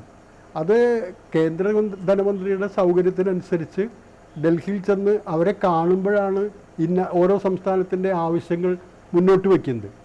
അതിലാണ് കേരളം 24,000 കോടി രൂപയുടെ പാക്കേജ് വേണമെന്നും അനുബന്ധമായിട്ടുള്ള മറ്റു കാര്യങ്ങളൊക്കെ പറഞ്ഞത്. അപ്പോൾ അങ്ങനെയാണെങ്കിൽ ഈ കേന്ദ്ര ധനമന്ത്രി എന്തിനാണ് ഈ മറ്റ് സംസ്ഥാനങ്ങളിലെ ധനമന്ത്രിമാരുമായിട്ട് പ്രീ ബഡ്ജറ്റ് ചർച്ച നടത്തുന്നത്? ആ പ്രീ ബഡ്ജറ്റ് ചർച്ചയിൽ കൊടുക്കുന്ന മെമ്മോറാണ്ടം അല്ലെങ്കിൽ അവരുടെ കാര്യങ്ങൾ അവർ അവതരിപ്പിച്ച് കൊടുക്കുന്നത് ആ സംസ്ഥാന ധനമന്ത്രി മടങ്ങുമ്പോൾ തന്നെ ചവിറ്റുകൊട്ടയിലേക്ക് വലിച്ചെറിയാനുള്ളതാണെങ്കിൽ എന്തിനാണ് ഈ പ്രീ ബഡ്ജറ്റ് ചർച്ച എന്ന് പറയുന്ന നാടകം നടക്കുന്നത്? അപ്പോൾ ഇവിടെ വല്ലാതെ മറ്റ് സംസ്ഥാനങ്ങളുടെ കാര്യത്തിൽ രണ്ട് സംസ്ഥാനങ്ങളെ രാജ്യത്തിൻ്റെ സമ്പത്തിൻ്റെ ചെലവിൽ പ്രയോറിറ്റൈസ് ചെയ്ത് കാണേണ്ട കാര്യമില്ല. അത് ഫെഡറൽ സംവിധാനത്തിൻ്റെ ഘടനയ്ക്ക് പരിക്കേൽപ്പിക്കുന്ന കാര്യമാണ്. അതൊരു രാഷ്ട്രീയ നേട്ടത്തിന് വേണ്ടി തങ്ങളെ പിന്തുണയ്ക്കുന്ന ആ പാർട്ടികൾ പോകാതിരിക്കുന്നതിന് വേണ്ടി, അവരെ പിടിച്ചു നിർത്തുന്നതിന് വേണ്ടി എല്ലാവരുടെയും, നമ്മൾ ഈ ചർച്ചയിൽ പങ്കെടുക്കുന്ന താങ്കളുടെ ഉൾപ്പെടെ എല്ലാവരുടെയും നികുതി പണം കൊണ്ട് ഉണ്ടാകുന്ന കൺസോളിഡേറ്റഡ് ഫണ്ട് എന്ന് പറയുന്ന ആ ഫണ്ടിൽ നിന്നും അങ്ങനെ എടുത്ത് ചെലവഴിക്കുന്നത് തെറ്റായൊരു രീതിയാണ്. അതാണ് നമ്മൾ പറയുന്നത്. ഈ കൊടുത്ത പണം എന്ന് പറയുന്നത് ആരുടെയും വീട്ടിൽ നിന്ന് കൊണ്ടുവന്ന് എടുത്തു കൊടുക്കുന്നതൊന്നുമല്ല. ഒരു സംസ്ഥാനത്തിനും പാക്കേജ് കൊടുക്കുന്നതോ വികസന പദ്ധതികൾക്ക് കൊടുക്കുന്നതിനോ ആരും എതിരല്ല. അത് ബീഹാറിനാവട്ടെ ആന്ധ്രയ്ക്കാവട്ടെ. പക്ഷേ എല്ലാ സംസ്ഥാനങ്ങളെയും പരിഗണിക്കുന്ന രീതിയിലേക്ക് കൂടി കാര്യങ്ങൾ പോകണം. ഇപ്പോൾ എയിംസിൻ്റെ കാര്യം ഇവിടെ പറഞ്ഞു. എയിംസ് 10 വർഷത്തിനിടയിൽ പ്രഖ്യാപിച്ചിട്ടില്ല എന്നാണ് പറയുന്നത്. വർഷം ഞാൻ ഓർക്കുന്നില്ല, കുറച്ച് വർഷങ്ങൾക്ക് മുമ്പ് 4-5 എയിംസ് ഈ ഗവൺമെൻറ് വന്നതിന് ശേഷം 10-12 എയിംസ് കൊടുത്തിട്ടുണ്ടെന്നാണ് ഞാൻ ഓർമ്മയിൽ നിന്ന് പറയുന്നത്. അത് പ്രഖ്യാപിച്ചിട്ടുള്ള സംഭവങ്ങളുണ്ട്. ബഡ്ജറ്റിൽ തന്നെ പ്രഖ്യാപിച്ചിട്ടുള്ള സംഭവങ്ങളുണ്ട്. ഇപ്പൊ കൊല്ലം ഓർക്കാൻ കഴിയുന്നില്ല. പിന്നെ ഈ ബഡ്ജറ്റിന് വന്നിട്ടുള്ള ഒരു പ്രധാന പ്രശ്നം ചൂണ്ടിക്കാണിക്കേണ്ടത് ഇതാണ്. ഈ ബഡ്ജറ്റ് പ്രയോറിറ്റൈസ് ചെയ്യുന്ന കാര്യങ്ങളാണ്. ഈ ബഡ്ജറ്റിൻ്റെ നീക്കിവെപ്പിൽ ഏറ്റവും കൂടുതൽ അലോക്കേഷൻ വന്നിരിക്കുന്നത് സ്വാഭാവികമായിട്ടും ഡിഫൻസിന് തന്നെയാണ്. 4 ലക്ഷം കോടിയിലധികം രൂപ ഡിഫൻസിന് വകയിരുത്തുന്നുണ്ട്. അത് സ്വാഭാവികമായിട്ടും വരുന്ന കാര്യമാണ്, നമ്മൾ അതിനകത്തൊന്നും പറയുന്നില്ല. രണ്ടാമത് വന്നിരിക്കുന്ന ഒരു അലോക്കേഷൻ ഈ കഴിഞ്ഞ ഇടക്കാല ബഡ്ജറ്റിനേക്കാൾ ഏതാണ്ട് 10,000 കോടി രൂപ കൂടി വർദ്ധിപ്പിച്ചു കൊടുത്തിരിക്കുന്നത് ആഭ്യന്തര വകുപ്പിനാണ്. അതേസമയത്ത് നമ്മൾ നോക്കുക, പ്രയോറിറ്റിയുടെ കാര്യത്തിൽ ഗവൺമെൻറ്റിൻ്റെ ഒരു തെറ്റായ രീതി എന്ന് പറയുന്നത് ഈ 2 ലക്ഷത്തി ചില്ലാനും കോടി രൂപയും 4 ലക്ഷം കോടി രൂപയൊക്കെ ഡിഫൻസിനും ഇതിനൊക്കെ വകയിരുത്തുന്ന സമയത്ത് ഈ ആരോഗ്യ മേഖലയ്ക്ക് 84,000 കോടി രൂപയാണ് വകയിരുത്തുന്നത്. അതുപോലെ നമ്മൾ പല ക്ഷേമ പ്രവർത്തനങ്ങളുടെ കാര്യത്തിൽ തൊഴിലുറപ്പ് പദ്ധതി അടക്കമുള്ള കാര്യങ്ങളെടുക്കുമ്പോൾ, വളം സബ്സിഡി അടക്കമുള്ള കാര്യങ്ങളെടുക്കുമ്പോൾ അതിൻ്റെ തുക വെട്ടിക്കുറയ്ക്കുന്നു. അപ്പോൾ ഗവൺമെൻറ് പ്രയോറിറ്റി നിൽക്കുന്നത് എവിടെയാണെന്ന് നമ്മൾ ആലോചിക്കണം. അപ്പോൾ ഈ ഒരു തരത്തിലും ഈ ക്ഷേമ പ്രവർത്തനങ്ങളെ, ജനങ്ങളെ ആ രീതിയിൽ കാണുന്ന ഒരു പ്രവണത ഈ 2 മോദി സർക്കാരും സ്വീകരിച്ചിട്ടില്ല, ഇപ്പോഴത്തെ മോദി സർക്കാരും സ്വീകരിക്കുന്നില്ല.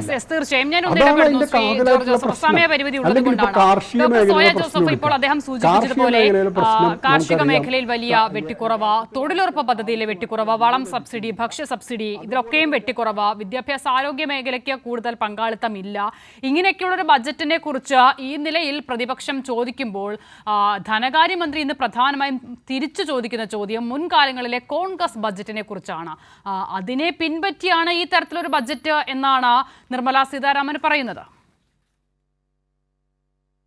കോൺഗ്രസിനെ സംബന്ധിച്ച് കോൺഗ്രസിന്റെ ബജറ്റുകൾ നിങ്ങൾ പരിശോധിച്ച് നോക്കണം. കോൺഗ്രസിന്റെ കാലത്ത് ഇറങ്ങിയ ബജറ്റുകളെ പറ്റി, അല്ലെങ്കിൽ ഇത്തരമൊരു അപവാദം, അല്ലെങ്കിൽ എന്ത് കാര്യം ചെയ്യുമ്പോഴും BJPയുടെ അല്ലെങ്കിൽ NDAയുടെ ഇപ്പോഴത്തെ ഒരു ട്രെൻഡാണത്. എന്ത് കാര്യം ചെയ്യുമ്പോഴും ഇത് കോൺഗ്രസിനെ പിൻപറ്റി അല്ലെങ്കിൽ കോൺഗ്രസിന്റെ മുന്നത്തെ ചരിത്രം പറഞ്ഞ് അതിന്റെ കൂട്ടിൽ കയറ്റിക്കൊണ്ട്, അല്ലെങ്കിൽ അതിന്റെ കെട്ടിക്കൊണ്ട് തങ്ങൾ ചെയ്യുന്ന മുഴുവൻ കാര്യങ്ങളെയും ന്യായീകരിച്ച് പോകാനുള്ള ഒരു സംവിധാനം, ഒരു തെറ്റിദ്ധാരണ പരത്താനുള്ള ഒരു രീതി ഇപ്പോ അല്ലെങ്കിൽ തുടർച്ചയായി BJPയുടെ ക്യാമ്പിൽ നിന്ന് വരുന്നുണ്ട്. ഇപ്പൊ കഴിഞ്ഞ ദിവസം വന്ന വിഷയവുമായി ബന്ധപ്പെട്ട് പോലും RSSന്റെ അല്ലെങ്കിൽ ഗവൺമെന്റ് ജോലിക്കാർക്ക് RSSൽ പ്രവർത്തിക്കുന്നതുമായി ബന്ധപ്പെട്ടിട്ടുള്ള വിഷയം പോലും അതും കോൺഗ്രസിന്റെ കാലിൽ കെട്ടിക്കൊണ്ടാണ് ന്യായീകരിക്കപ്പെടുന്നത്. അപ്പൊ അത്തരത്തിലുള്ള ഈ ഒരു ട്രെൻഡിന്റെ ഭാഗമായിട്ടാണ് ഇത് പറഞ്ഞു പോകുന്നത്. കോൺഗ്രസ് എല്ലാ കാലത്തും, കോൺഗ്രസിന്റെ ബജറ്റുകൾ എടുത്ത് കൃത്യമായി പരിശോധിക്കാം, കോൺഗ്രസ് എല്ലാ കാലത്തും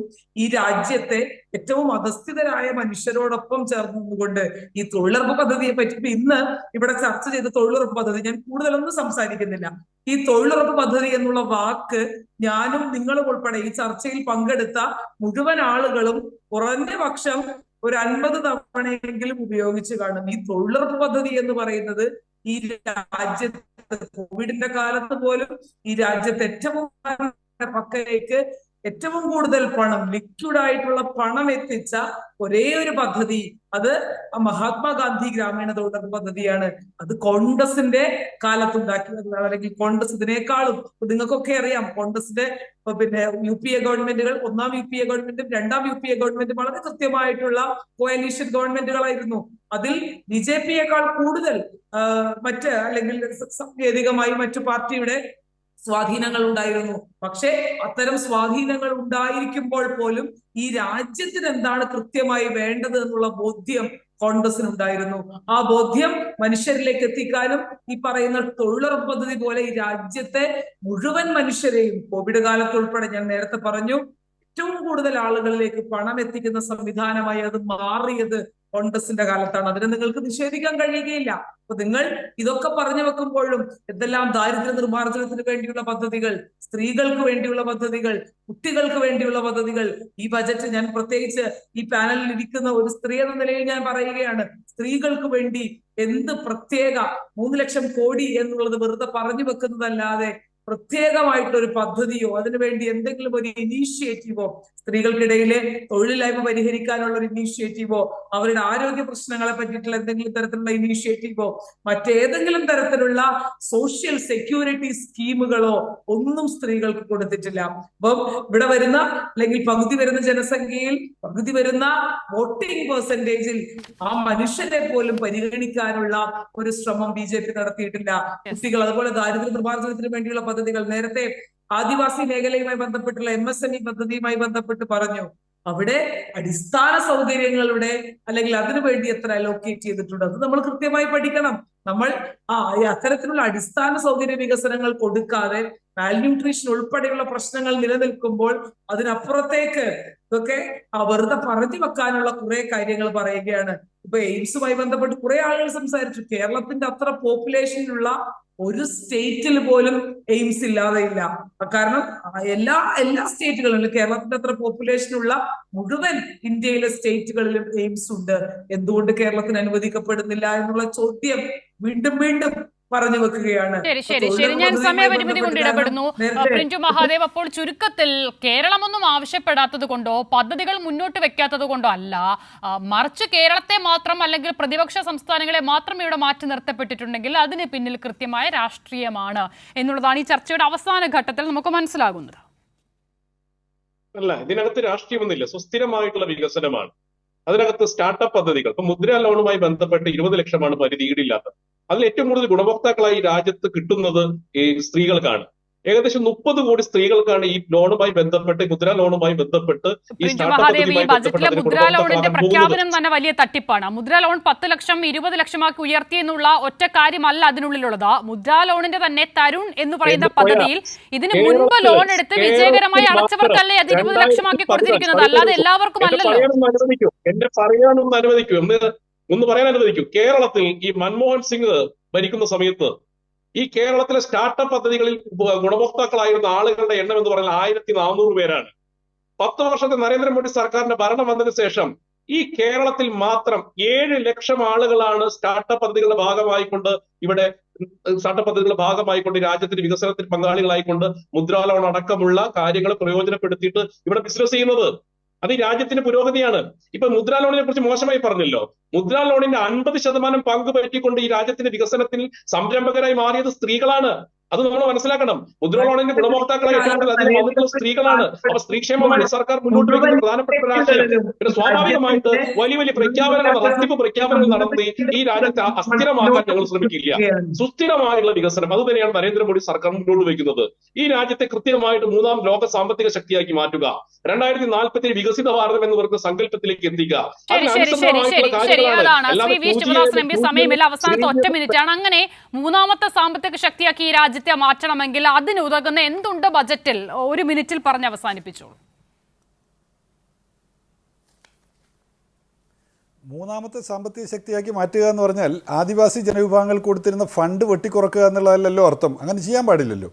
അതിനൊപ്പം തന്നെ ഓരോ മേഖലയിലും ഇപ്പോൾ വീടെടുക്കുന്നതിനെ കുറിച്ച് പറഞ്ഞല്ലോ, 65,000 രൂപ ഒരാൾക്ക് വീടെടുക്കാനുള്ള നീക്കിയിരിപ്പ് തുകയില്ല. ഈ പറഞ്ഞ എണ്ണം വെച്ചാണെങ്കിൽ വീടെടുക്കുന്നതിനെ സംബന്ധിച്ചുള്ള കണക്കിൽ. പിന്നെ കേരളത്തെ സംബന്ധിച്ചിടത്തോളം വളരെ പ്രധാനപ്പെട്ട ഒരു കാര്യമാണല്ലോ എയിംസ് സംബന്ധിച്ച് പറഞ്ഞിട്ടുള്ള കാര്യം.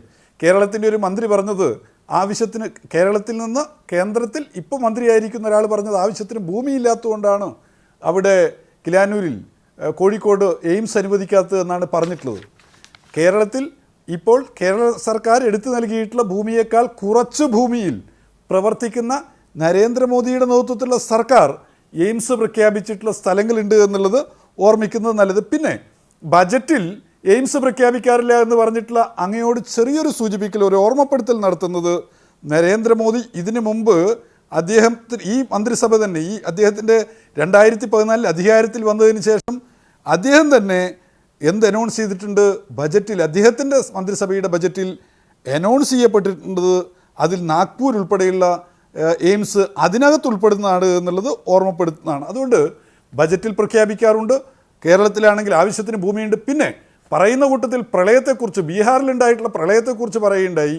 ബീഹാറിലുണ്ടായിരുന്ന പ്രളയത്തിൻ്റെ കണക്കൊക്കെ പറഞ്ഞിട്ടുള്ള BJPയുടെ ആളുകളോട് ഞങ്ങൾക്ക് ഓർമ്മപ്പെടുത്താനുള്ളത്, ആ കേരളത്തിൽ പ്രളയം ഉണ്ടായപ്പോൾ, നമ്മുടെ കേരളത്തിൽ പ്രളയം ഉണ്ടായപ്പോൾ തന്ന അരിക്ക് പോലും കണക്ക് പറഞ്ഞ് പണം വാങ്ങിയിട്ടുള്ള വട്ടിപ്പലിശക്കാരൻ്റെ മനസ്സുള്ള ഒരു ഗവൺമെൻറ്റാണ് യൂണിയൻ ഗവൺമെൻറ് ആയിട്ടുള്ളത് എന്നുള്ളതാണ്. അതുകൊണ്ട് ദയവായി ഞങ്ങളുടെ അഭ്യർത്ഥന, ഇന്ത്യ രാജ്യത്തിലെ എല്ലാ സംസ്ഥാനങ്ങളെയും ഒരുപോലെ കാണാനും, യൂണിയൻ ഗവൺമെൻറ് എന്ന് പറഞ്ഞാൽ സംസ്ഥാനങ്ങളെല്ലാം ചേർന്നിട്ടുള്ള എല്ലാ സംസ്ഥാനങ്ങളെയും പരിഗണിക്കേണ്ടുന്ന, തുല്യമായ നിലയിൽ നോക്കിക്കാണേണ്ടുന്ന ഒരു ഗവൺമെൻറ്റാണെന്നും തങ്ങളുടെ പ്രധാനമന്ത്രി കസേരയ്ക്ക് ഭീഷണി ഉയർത്തുന്ന സംസ്ഥാനങ്ങൾക്ക് മാത്രം പ്രത്യേകമായിട്ട് ആനുകൂല്യങ്ങൾ നൽകേണ്ടുന്ന ഒരു ഗവൺമെൻറ് അല്ല രാജ്യത്ത് അധികാരത്തിലിരിക്കേണ്ടത് എന്നുള്ള ഓർമ്മപ്പെടുത്തൽ മാത്രമാണ് ഞങ്ങൾക്ക് നടത്താനുള്ളത്. പാവപ്പെട്ട കുട്ടികളുടെ ഉച്ചഭക്ഷണ പദ്ധതിയുടെ, അംഗനവാടിയിലെ ടീച്ചർമാരുടെ ഒക്കെ ജോസഫ് ഈ ചർച്ചയിൽ സഹകരിച്ചതിന് ന്യൂസ് ആൻഡ് വ്യൂസ് പൂർണ്ണമാകുന്നു.